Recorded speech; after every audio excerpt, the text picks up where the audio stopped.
Hey, shalom. Can you guys hear me? Hope the sound is coming through all right. So here's what's happening. My document camera is not working. I plug it in, I can turn the light on, but the system's not seeing it. I tried to restart, I tried closing my video software and restarting. So what we're doing is a workaround. I know it's nicer to see the nice Bible text, but I just opened up this. This is the text from Psalm 16. Sorry for all the markers on it. This is from my own personal Bible notes. So I kind of have my own system. The different colors mean different things, and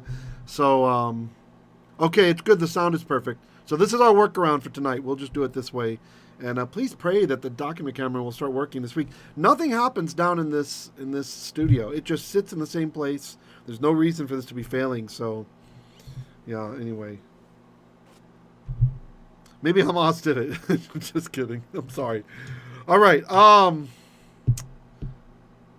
Okay, let's start with a real quick prayer. Avinu malkeinu ken ratzon ki balayla hazot timalei et fi b'divrecha Adonai. Tishlach na et ruchacha aleinu malonai ki anachnu chalim lilmod tov b'einecha. Tiftach et shemayim mima'al Titen et motnecha lanu Adonai. Okay, so you got my kind of weird looking Bible markups. Sorry about that, but we'll make do. Okay, so tonight we're going to be doing Psalm 16:1, which I think is pretty cool. Psalm 16:1 is a psalm that was clearly written by someone who was grafted in. It was clearly written by a Canaanite because of the Phoenicianisms that it has in here. We see similar types of things happening in the book of Kohelet, that's Ecclesiastes, and also to a lesser degree, but still also in Eov, in Job. So it's really neat because you can read this psalm just like normal Hebrew, but when we understand that someone whose native language was different, that helps us to see kind of a deeper intent that the psalmist has, right? So really, really neat. You'll notice the first word up over in the corner over there. Sorry if you're listening on the podcast. I guess it doesn't matter if you're listening on the podcast whether the document camera is working or not. It's a michtam. Michtam. Now, it's interesting. This could mean a couple of different things. In the Septuagint, the Jewish Greek translates this word as a lithogravia, right? So litho, from lithos, meaning stone, and graphia, from writing, right? That's also where you get the word for scriptures from in Jewish Greek. So, stone writing. So it seems like this psalm might have had a tradition of being engraved in some big stone somewhere. There's also a theory from the 1800s. I can't remember the author's name. Anyway, he theorized that the root is ketem, from gold, right? So you see the kaf, tav, mem. We have many words for gold. You've learned zahav, right? There's also paz, there's also rakrak, there's also ketem, and I'm sure I'm forgetting one. But ketem, that's one of the words for gold. And so a mikhtam, the idea, a michtav from katav is an inscription. So a michtam, the idea was that the letters would have been filled in gold. So it's probably both. It probably was a lithogravia, right? A stone that had the letters carved in it, and then those letters were filled in with gold. And there's actually some ancient Near Eastern history that would support this. There have been engravings found concerning certain kings and such, where in the ancient Near East, where it would be on a stone and it had engravings in the stone, but then the king's name would be filled in with lead. They had melted lead and put it in there. The idea that it would, for one, be easier to read, and then it would last longer, right? So this sort of art form was not unknown to the ancient Near East. You can still hear me, right? Again, I apologize that we can't look at the actual Tanakh. I finally thought, let's just show it on the screen. It'll be It's better than canceling class for technical difficulties. All right. So that's what this is. LeDavid. Now you might be thinking, wait, it says LeDavid, right? LeDavid. The second word, LeDavid. So doesn't that mean David wrote this? No, it doesn't mean that. LeDavid, the lamed, actually you will learn can, oh, I'm sorry, let me scroll it up just a bit. Okay. There we go. I noticed the lamed's getting cut off. LeDavid, the lamed can mean of, right? It can mean belonging to David, but it can mean like of the genre of David, right? Or it can also be that David HaMelech commissioned the psalm to be written, right? Not all of the psalms were written by King David, even though he wrote the vast majority of them. I think it's the scholarly opinions range, but it's around 77 of them, right? Around 77. So a little more than half, probably written by King David. This was definitely not written by King David. Just the linguistic cues make it impossible to think that this was from David. So, oh yes, I didn't say hi to you guys. So shalom to everyone who's here. Shalom Yakar, Gary, Landa, Riley, Julie, Betty, Vicky, Brenda, Jacob, Servant of Hashem, Thea, Trisha, Tet, Admin Tet, Mentat Assassin, Michael, Elizabeth, and Troy. So glad. I really love you guys who are here live with us. I really appreciate that. And Landa, yeah, I don't know if I said that before. I don't know if your name was up above. It really is more interesting to me when we're doing the live stuff too. Okay, so let's continue with the psalm. You can see my pointer, right? Oh, is it not showing my pointer? It's not showing my pointer for some reason. Give me just a second. Let me see if there's a place I can adjust that. It says capture cursor. Okay, I'll turn off capture cursor. Let's see if it works when it's turned off. Ah, now it works. When I unselect capture cursor, you can see the cursor. Okay. Oh no, it stopped again.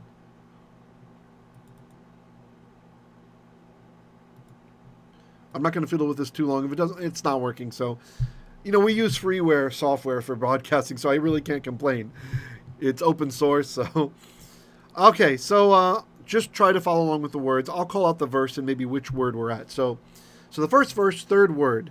So we had michtam ledavid, and now it says shamelreini. Shamelreini. Here, I'll put the cursor there just in case you are seeing it. If you are seeing it, let me know if you see the green arrow. Okay, I'm trying to show you where we are.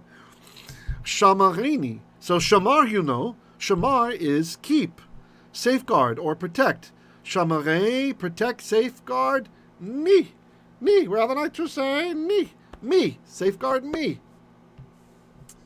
Next you see we have ale,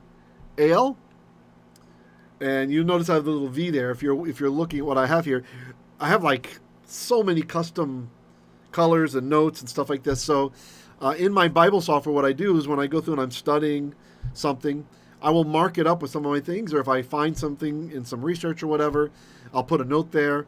And a lot of times I try to use these little visual cues so that when I'm reading through it on my own, I don't have to actually go in and read the notes, right? They'll remind me. So it's not all coming through here. So for example, if you look down on the third line, you see it's purple and WGA, purple WGA. I don't have my font installed. I hacked an Ugaritic font some years ago and made it so that you could highlight any Latin stuff and it would change it to Ugaritic, looking like Ugaritic. Obviously, WGA is not Ugaritic, so I failed to get the font installed properly on the system. So, and then the YDSLE, this was supposed to look like Phoenician, like the so-called Paleo Hebrew, etc. So, in case you're wondering what that is. So anytime you see WGA, that's to remind me of the Ugaritic meaning of those phrases or words. Okay. Okay, good. Okay, as long as you can follow. And please remember to click like. Click like, guys. And if you're new, please subscribe as well.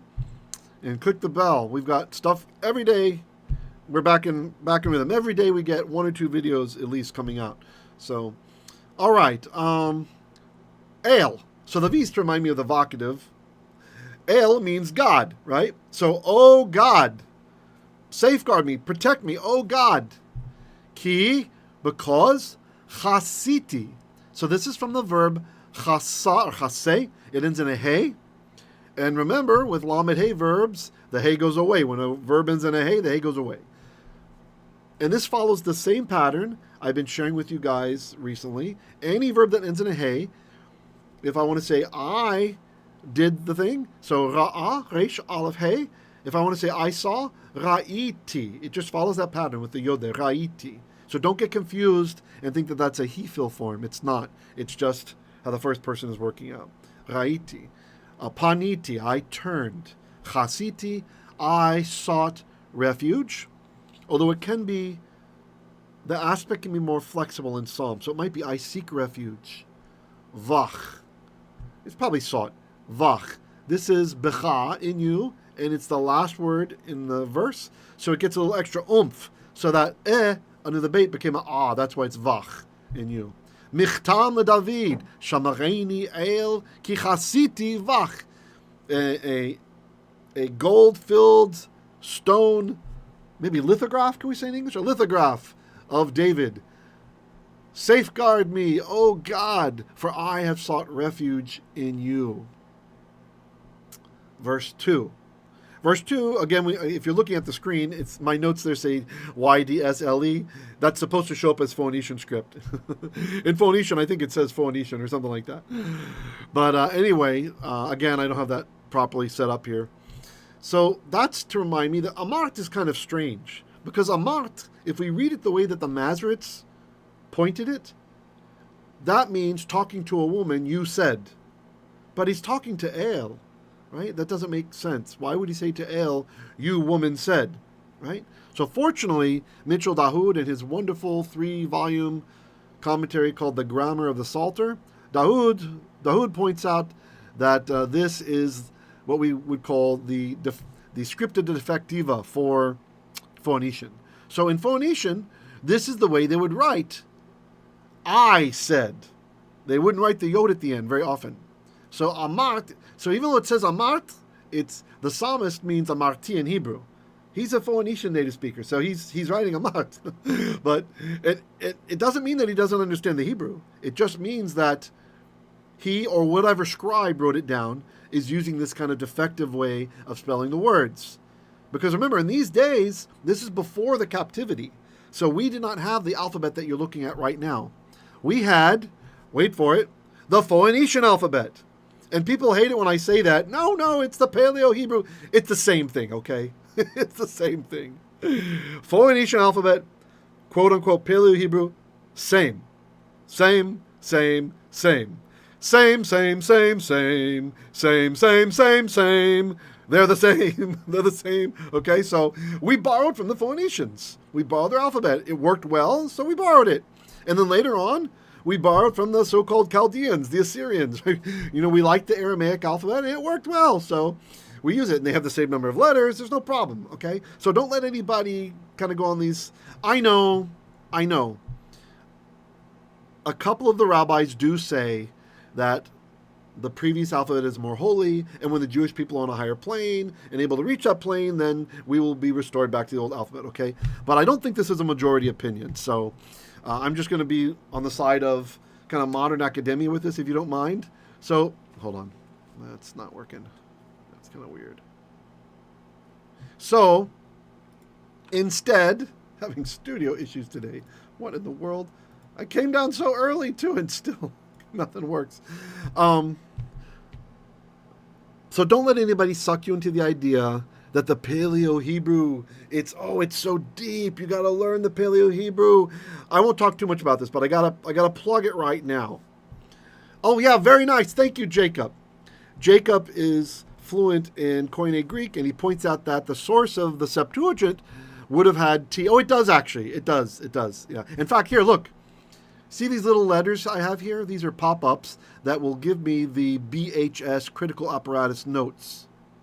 And so you see there, it says multiple manuscripts, that's the MLTMSS, and then it points out the Septuagint, okay, one of those is Septuagint, and the Syriac have here T. That means if we reconstruct the Hebrew from them. So if we go and check Septuagint, it will indeed be the first person. Yep, Thank you for pointing that out, Jacob. So just kind of another way than just going along with the defective script idea.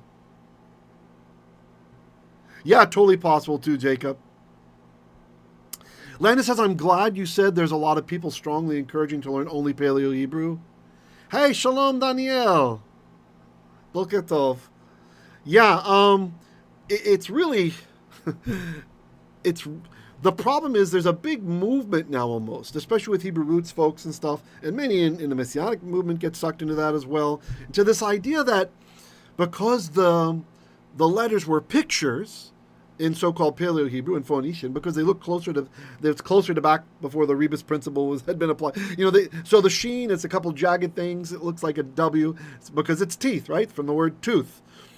And so there's a lot of people out there now who think that this somehow adds value to understanding the meaning of the words in Hebrew.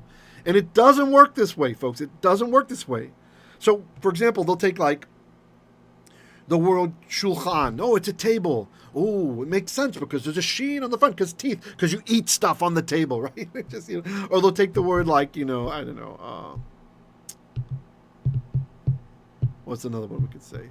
Afar. Okay, now I'm just making these up as I go, okay? Afar. Although I think I've made up that shulchan example before.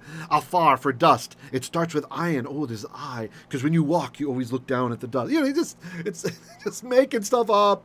And so what they'll do is it deceives people into putting a lot of time into trying to analyze which letters are in each word and what the picture meant and how like shamar, we just had shamareni, protect me. Oh, why is the sheen there? What is that? Why is the teeth there? Or the rosh? Oh, the rosh is because of headship, because it was a head originally. And so, because only the head can really safeguard the children. You see, it's soothsaying. Okay, it's just nonsense. It's nonsense. It doesn't work in Hebrew. And I can tell you, it does work in some languages. As an amateur at Middle Egyptian, this used to be one of my hobbies, was hieroglyphs, like reading hieroglyphs, studying the grammar, that kind of stuff. Although I've dropped the ball on that so much. But in hieroglyphs, it works. You got around 5,000 active symbols, and you can write a word using any symbol you like. There's those that were in more common usage, right? Many of the symbols, they make like 2 or 3 sounds when you draw the symbol. It's like 2 or 3 consonants, you draw the symbol, right? And you don't worry about the vowels. And some, they make 1 sound, right? So you could just, if I don't like you, I could spell your name out with alligators and snakes and spiders that made the right sounds to write your name, right? Why? Because we have 5,000 symbols to deal with. There's lots of things that make the same sounds. But in Hebrew, it doesn't work, guys. There's only 22 letters. What do you? So if the prophet, he's trying to pick, which picture letter should I select for this word where I need a resh sound, a r sound? Which one should I choose? There's no choice. He has to draw the head. That's the only picture letter that makes the sound r. Or lamed. The word I want to say limed. He's teaching. Which picture should I choose to give deeper value to the word, deeper prophetical nuance? There's no choice. There's only one letter that makes a lamed sound in Hebrew. Okay, we only have a couple of letters that duplicate sounds, like sin and samech, and some scholars think they were originally different sounds anyway, right? And then tav, when it has the dagesh in it, and tet, although the tet is usually called an emphatic T, so that also might have been a different sound originally. Pretty much everything, okay, and you might think vav and bait, but no, the vav was a W sound, so we don't even have to worry about that one. Those were not the same. So that's it. Everything else in Hebrew is unique. Each letter is the only letter that can make that sound. So please don't get sucked into that Paleo Hebrew nonsense. If you want to learn the Phoenician alphabet just for the fun of it, because they're kind of cute, or maybe it helps you to remember the words. Like if you're making a story, like some people have a harder time remembering vocabulary than others. So making a story can be useful. So if you want to write out the word and, okay, shulchan, so the tooth went into the lasso and all this kind of stuff, great. Some of the other most ridiculous stuff I've heard is people take the tetragrammaton and they'll say, oh, look, it's God crucified because this letter is a cross and, or whatever, or they'll take some other... Trying to like use the picture stuff to justify. It doesn't work. It doesn't work, okay? Trust me. Nobody was thinking that stuff. So, and it's not just me who says this. I was saying this for a long time. I used to get so exasperated trying to explain it to people because we like pictures, right?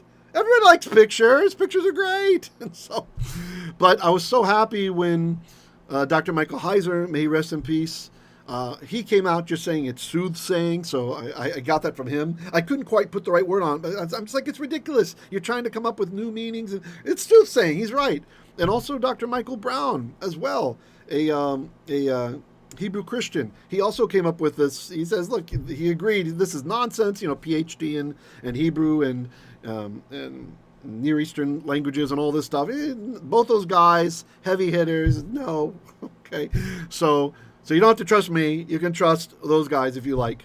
But I hope you understand. Don't waste your time with that stuff.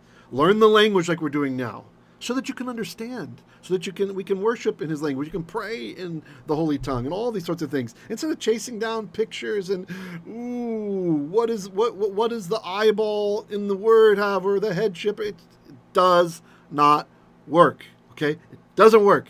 And people are so stubborn. Look, it's your time, it's your life. If you want to waste countless hours chasing your tail when you could be studying the sacred scriptures, then that's fine. Jacob says,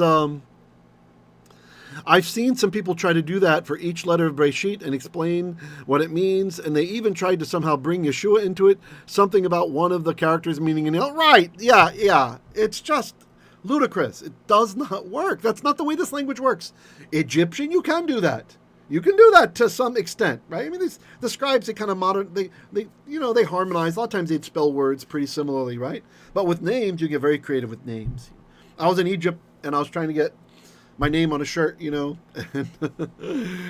I got it on my shirt for my then girlfriend, and I was trying to figure out, I asked them, hey, can you do this? I wrote the symbols I wanted, right? And they're like, huh? All they had was the monosyllabic alphabet, so they couldn't do that, But it's for the tourists, right? But yeah, you can do it in those languages. You could probably do it in Chinese, I bet. Like when Chinese. Oh yeah, I remember in junior high there was a Chinese immigrant.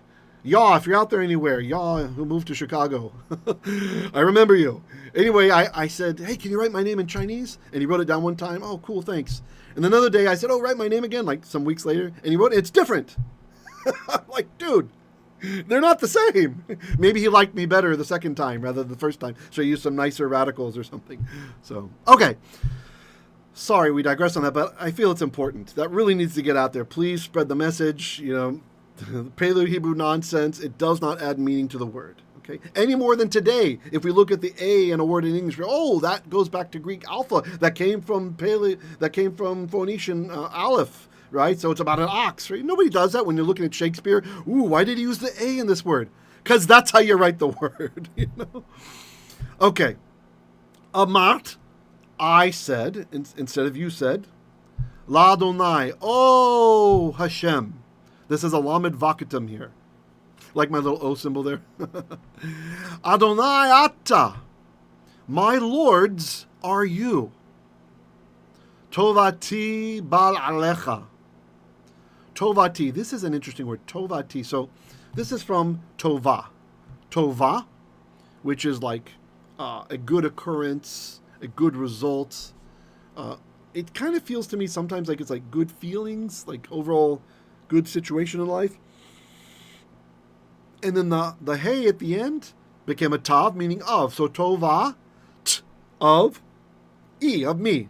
So my good results, my good life, my good, all that kind of stuff, my goodness maybe.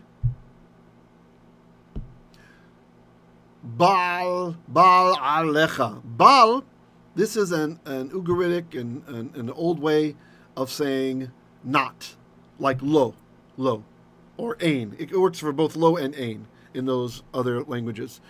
Baal, not. So when you see Baal in Hebrew, that's, we're looking at something very old, right? Like very old, or like in this case, written by a convert who spoke one of those other languages. It doesn't mean those languages are older than Hebrew. It just means they develop differently, right? They develop differently. So when we look to Ugaritic, when we look to Phoenician, when we're curious about, Moabite or, one of these other, or Hittite, one of these other languages, or Akkadian, we're not saying that the Hebrew borrowed from that. We're just looking at it kind of scientifically. Like those are snapshots in time of relative languages, relatives of Hebrew that also derive from ancient Hebrew. They also broke off from Hebrew, right? Baal al is like above. Cha, there is none above you. It's nice, right? None above you. So amart ladonai, Adonai ata, tovati ba'alecha.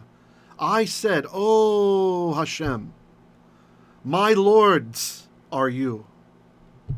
My goodness, my success in life, ba'alecha, there is none above you. Okay, and I need to get a drink. Bear with me, please, for just a second. It's too bad the cursor isn't showing up. That's so, I think I might be spiritual. So many things are happening. Oops, sorry, it turned off your screen too.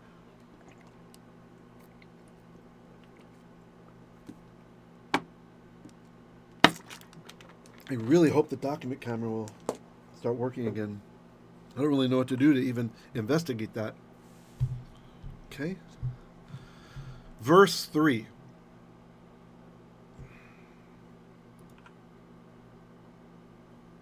Likdoshim. Likdoshim. Okay, let's break this apart.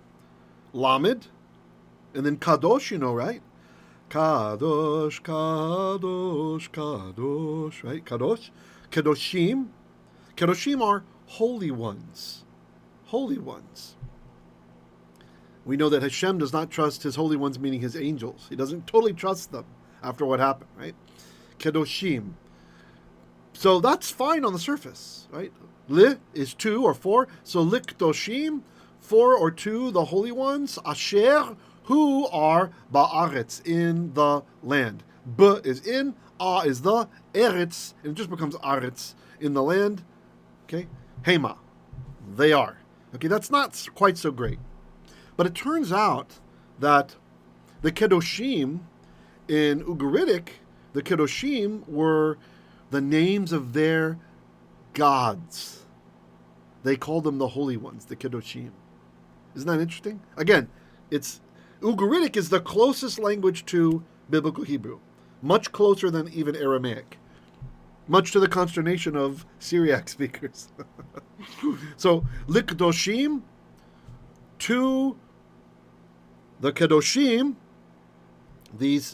that's the group of the Canaanite gods, asher, who are ba'aretz, in the land. Right, they're in the land. These are actual spiritual beings, not necessarily real deities, but some kind of spiritual being, right? Or the psalmist could just mean that people, I think they're real beings because you'll see what comes next, okay? So let's just leave it like that.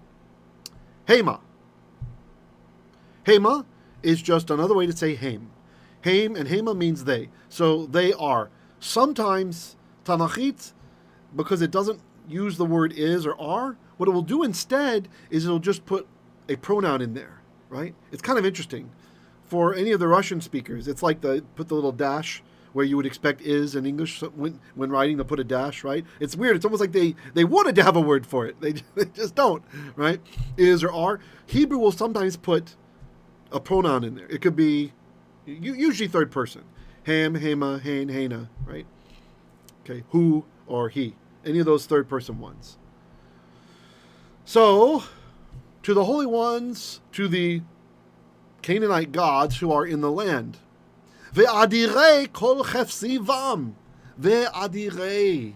So adir, we know this in Hebrew. Adir, adirhu, bimhera. Anyway, from Pesach. So adir is majestic, and sometimes we refer to Hashem as adir, the majestic one, right? He's majestic, right? Or his adirut, his majesty. So adirei, it's a construct plural form. So it's from adirim. And notice this is in that over there. It's got the pink highlight if you're watching. It's in Hebrew parallelism. It's in parallel with kedoshim. Okay? Kedoshim. So this turns out to be a name for Phoenician gods. Adirim. Adirim. So you've got the kedoshim and adirim. And these languages, they cross over some because of the location. So he's just giving the other titles to the titles of his gods. There might have been some distinction that we don't know about. Maybe they're like lower level ones and higher level ones. Like you got Elu on top. That's the top god of the Ugaritic pantheon. And you got his wife, Atheret or Asheret, who that's the Asherah poles are from her. And then they have their son Baal, right? You can kind of see how it's trying to. And then below that they've got the Melachim, the angels, right? Which is really like their messengers, right? So So maybe like Baal is an adir and Ilu and Asheret, maybe they're kedoshim. I don't know. Hey, shalom, Frank. Ve'adirei, and the majestic ones. Again, just this title for these gods of the Canaanites. Kol chefzivam. Kol, all of the chefetz of chefzi. For some of you memorize Psalm 1, right? What's it say in Psalm 1? Regarding the righteous person, he says, "V'chefzo v'torat Hashem," and his chefetz, his desire, his delight is in the Torah, right? The Torah of Hashem. Chefzi means the chefetz of my chefetz, my desire, my delight, right? No worries, we started late. Also, Frank, we had some equipment problems. That's why I've got the stuff on the screen instead of the book. Kol chefzi, all of my delight, all of my desire, vam, was in them. Be is in them. So he's saying, before I converted, before I joined Israel, when I was a pagan too, the kedoshim and the adirim, these Canaanite deities, all of my delight was in him. He was devoted to his religion. The psalmist was. He was so devoted. Kol, how much of his chefetz? Kol chefzo. All of his desire, all of his delight was vam in them. Okay, I need another drink. Sorry. Maybe I'll just move my camera off screen so you can still see the. There we go. You can still see the words.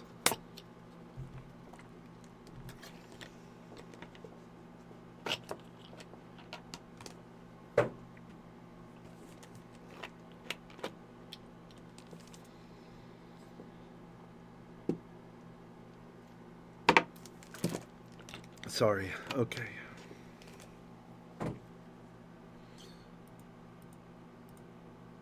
Trying to click the camera so I can come back. No, over here. There we go. Yay, and we're back. Okay. Any comments or questions? Oh, we lost some viewers. Maybe it's too deep. Psalms 9, it can get kind of deep sometimes. Jeff says, what is the difference between bam and vam? Great question, Jeff. So bam and vam are the exact same in meaning, exact same thing. What happens is beit is one of the BeGaD KePhaT letters, right? So we have those letters that can take a weak dagesh. So the dagesh will jump in there when there's no vowel sound closely preceding the letter. So let's review those letters, the BeGaD KePhaT letters.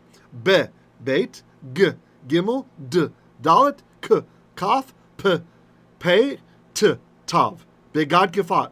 Those 6 letters, if they don't have a vowel sound close to them in the front, they get a dot inside. It's called a weak dagesh. It's not the doubling dagesh. This is just the system the Masoretes invented, so we know whether to read it v or b. But the meaning is the same. So if there wasn't the word chefzi, see it's got the makef, the dash, close to it. If that wasn't there, then it would be bam. Okay? Yeah, good question. Okay, you see more than I see, Gentle Quiet. I see like 17. Oh, now it jumped to 23. Bizarre. Okay. Good. Yeah, I kind of thought Psalms was the most popular night. I don't know. I think the Psalms, again, you guys know how I feel. The Psalms are amazing.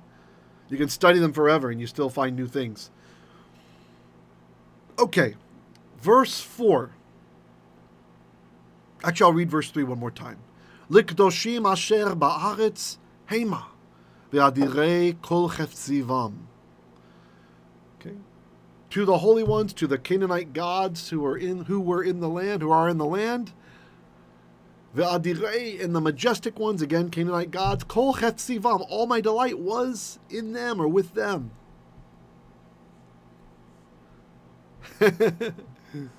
Oh, thank you so much for that, Riley. Baruch Hashem.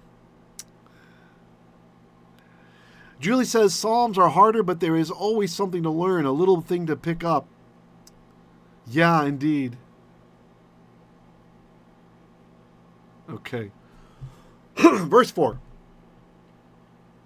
Yirbu atzavotam.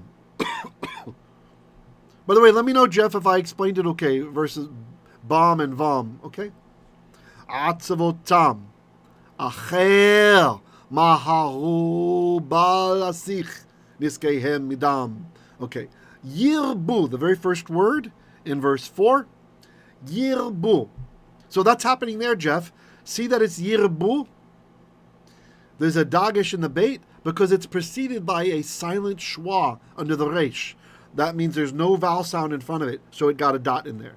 Sometimes that dot is a strong dagesh, sometimes it's just the dagesh plene, some call it, or the weak dagesh. Okay. This verb is rav, it's to be numerous. To be numerous. The yod in the front tells us it's third person. He or they, in this case, and the u at the end makes it plural. So yirbu, may they be numerous. Probably with just a force like that. May they be numerous. Okay, great, Jeff. Oh yeah, no problem, Riley, go to your bus. Catch the video later. Sorry we had the technical problems delaying us today. Atzavotam. All right, this word is interesting. So atzavotam, atzavot, means travail pains. Travail pains. And then the at the end is theirs. So he's talking about who? The kedoshim and the adirim. These Canaanite gods who he used to worship, right? Whom all his delight was in them. But now he's showing with this strong language, look, may their travail pains be numerous. And then the next word, don't get confused. By the way, you guys understood the atzavotam, right? The makes it theirs. Acher, acher. So this is not acher, after or behind. Acher is a PL verb. That means it's a strong verb, like it's an intensified verb.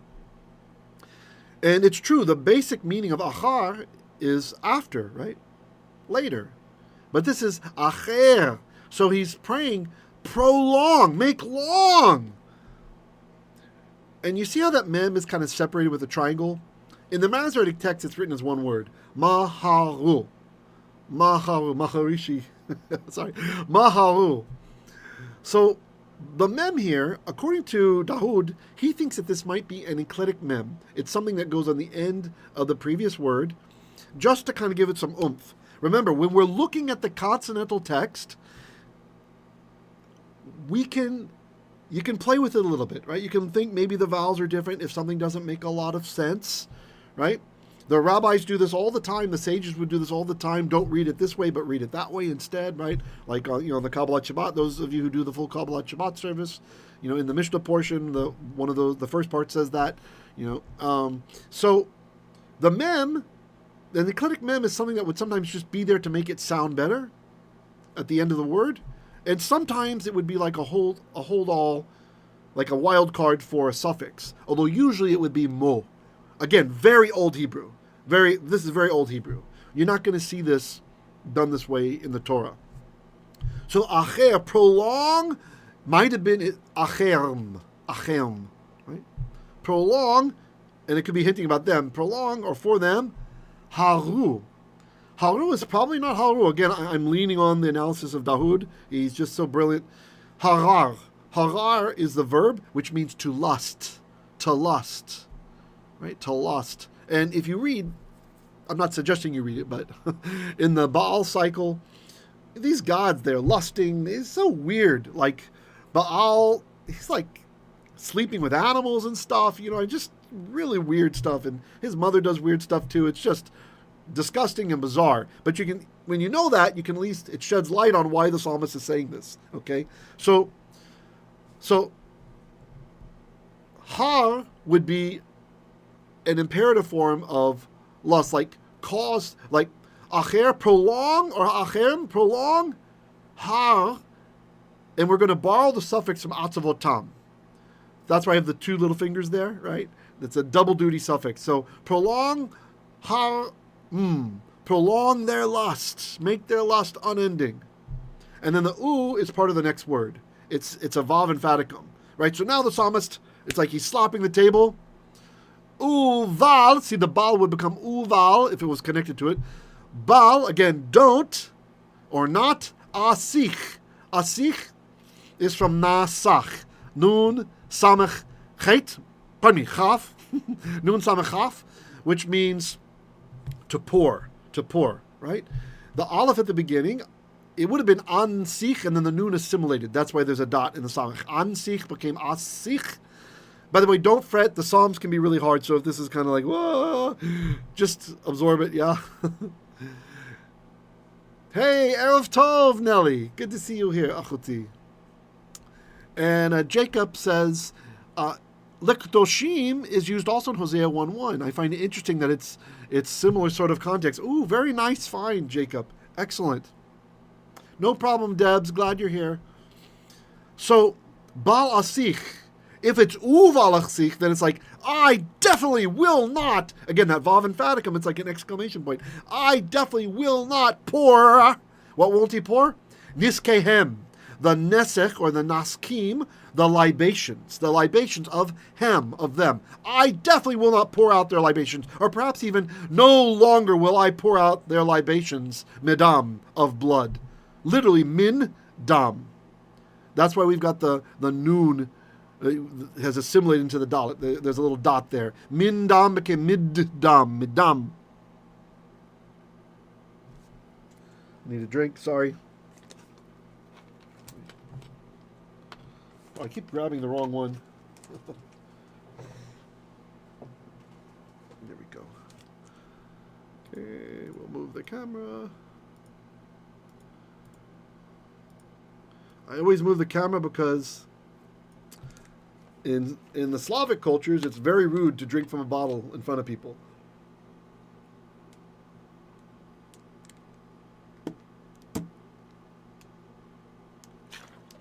I don't want to offend. Простите, пожалуйста, за все на русских или украинцев. Я не хочу допиваю перед вами. Okay. There we go. And we're back. Okay. So, yirbu atzavotam. Make rav, make numerous. Atzavotam, their travails. Acher, or achem, prolong, har, and we borrow the mem, their lusts, uval, and that not, asich, I will pour, niskehem, their libations, midam, of blood. So I won't pour out, definitely won't pour out their blood libations anymore. Uval, so here it is, look at that, Jeff, see? So we had the bal, and here we have an uval, that's what I was saying, if you write the u close to it.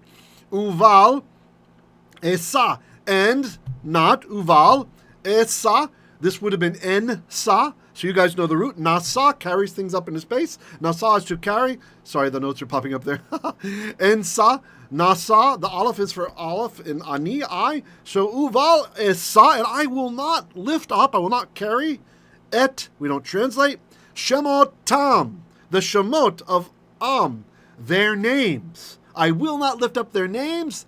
Al, I keep moving the pointers if you can see it. Al, upon sifatai.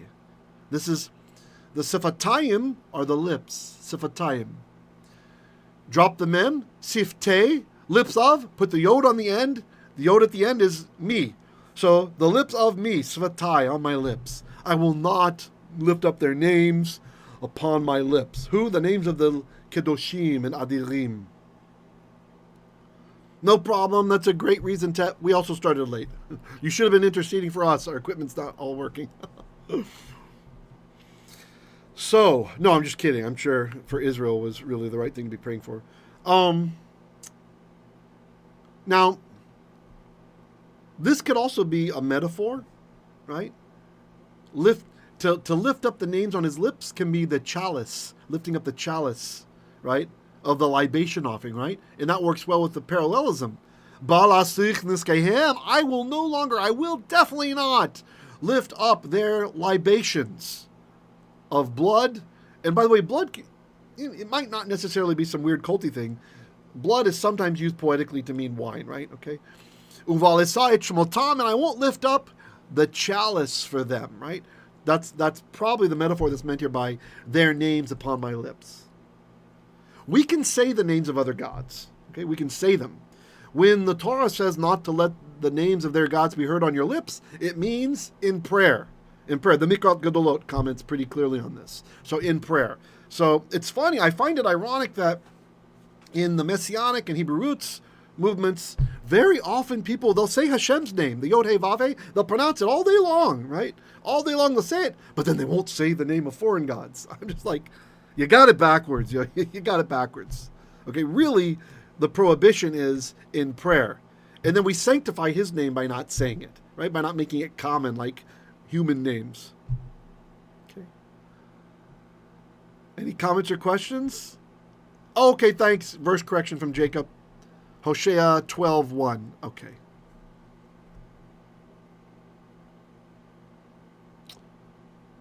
Should I do another verse? We're right at 45 minutes. Let me see how long the psalm is. Hold on. 11 verses. Okay, let's do 5. Well, yeah, 45 is pretty good.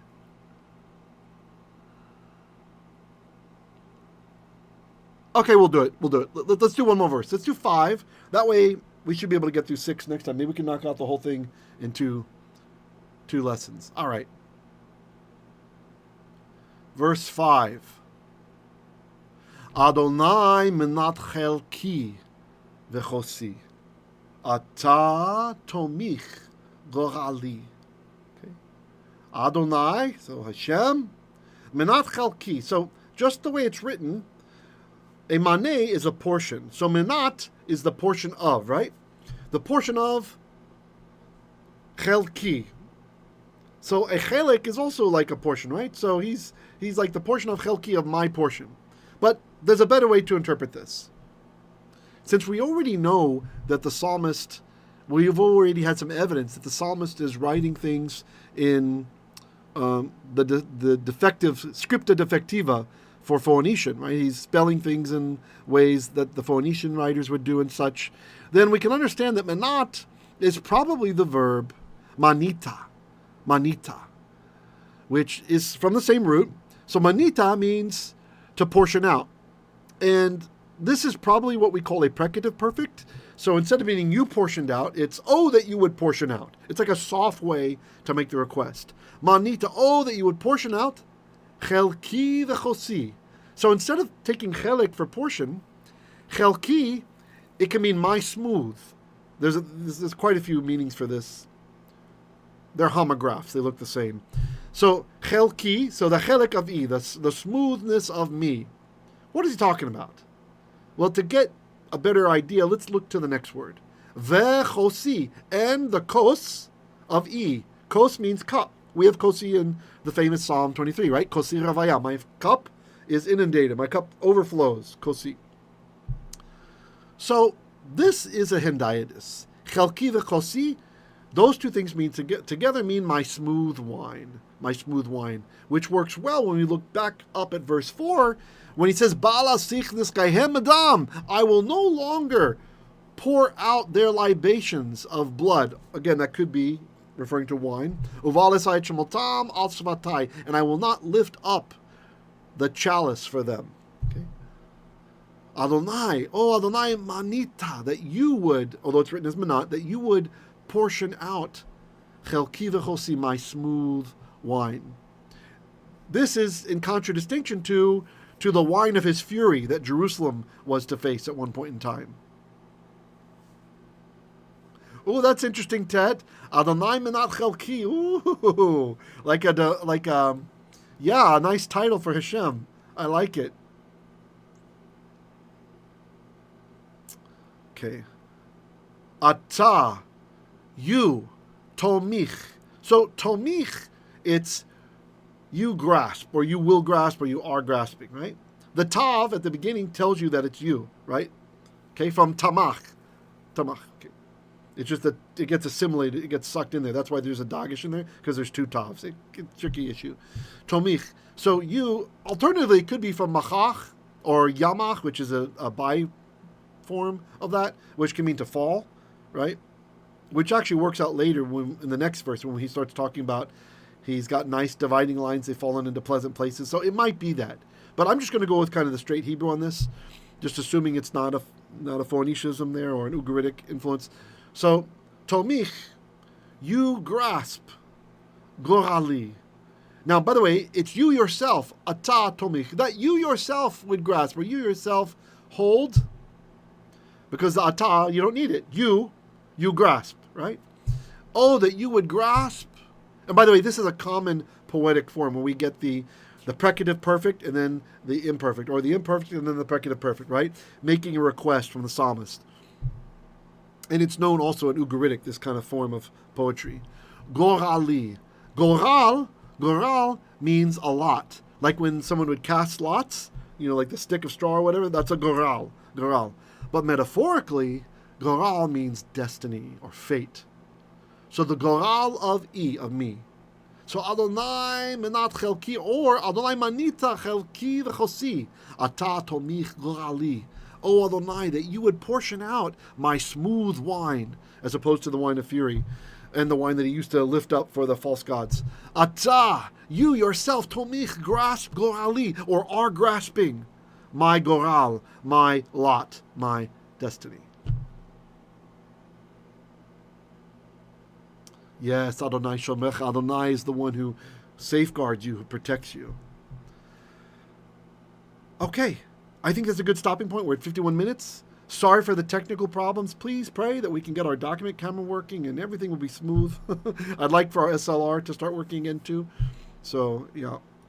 Everybody be well. You have a great evening or morning, whatever the case may be. And I uploaded also a little teaching, about 30 minutes, I think, on Genesis 1, 14 through 15. For anybody who's interested, that's also on the channel. And yeah, and we'll have a word of the day also later today. Okay?